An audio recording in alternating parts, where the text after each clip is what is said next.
Hello everyone, this is Jyotsna. Welcome back to my YouTube channel. In this tutorial, we will see about different levels of software testing. So there are four different levels of software testings: unit testing, integration testing, system testing, and user acceptance testing. So in this tutorial, we will see one by one the detailed explanation about these four different levels of testing. The first one is unit testing. So here, unit is nothing but smallest testable piece of software. Unit test is a procedure used to validate that individual unit of source code is working properly. Here, before entering into unit testing, source code should be gone through code review.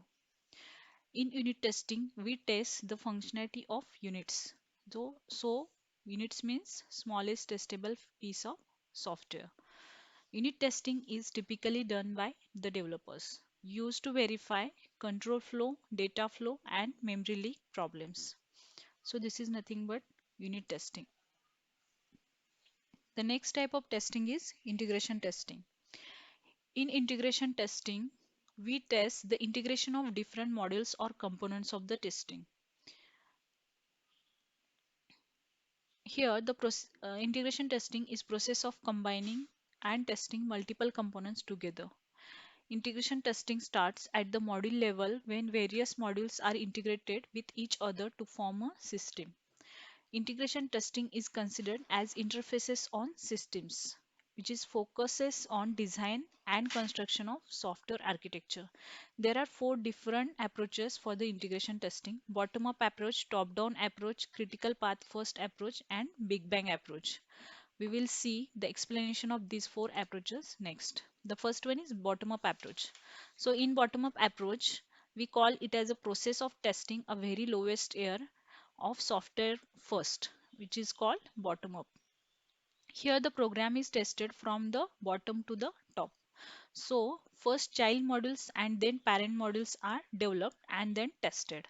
While interconnecting child modules with parent modules, if there is any main module is under construction, then developers create temporary program, and that is called driver or calling program. Here in this image, I have given this main is a parent module, and these are the sub 1 and sub 2 are the child modules. So while developing these child modules, if there is any main module or parent module which is under construction, then we call it as a driver. So this is also nothing but calling program.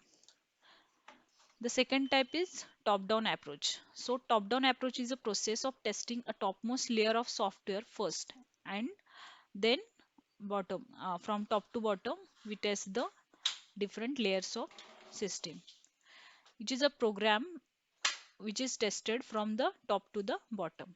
Here first parent modules and then child modules are developed.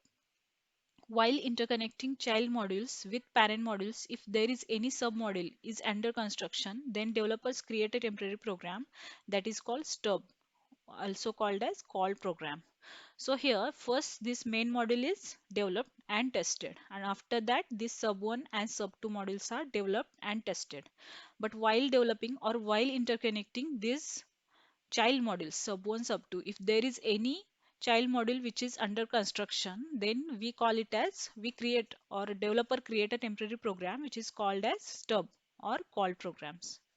So this comes under top down approach. The third one is hybrid approach, which is also called as critical path first approach.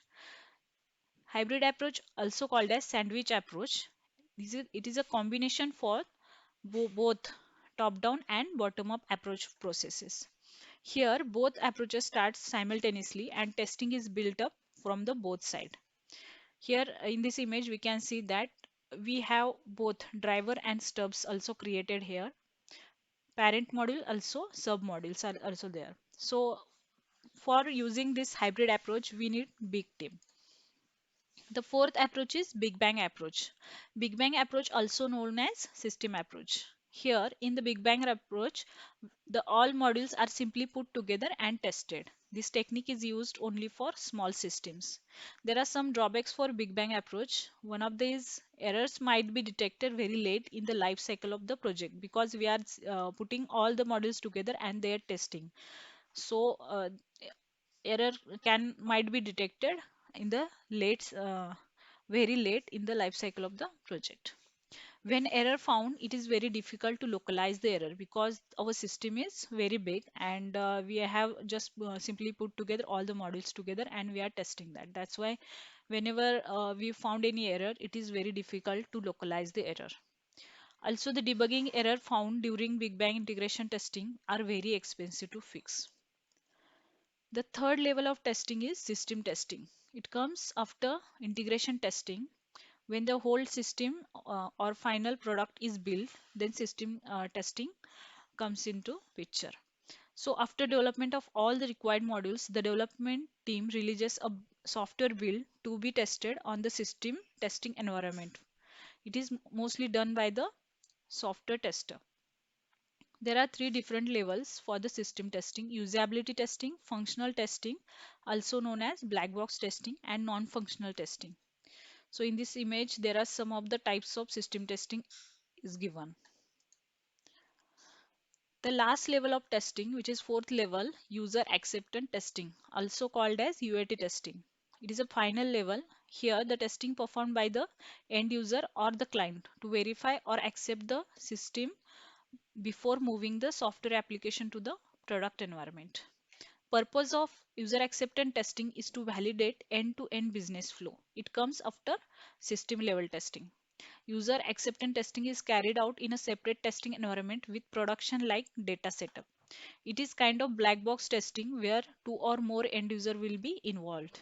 There are two types of user testing: user acceptance testing, alpha testing, and beta testing. So these are the all four levels of software testing. That's it for today's video. Thank you so much for the watching.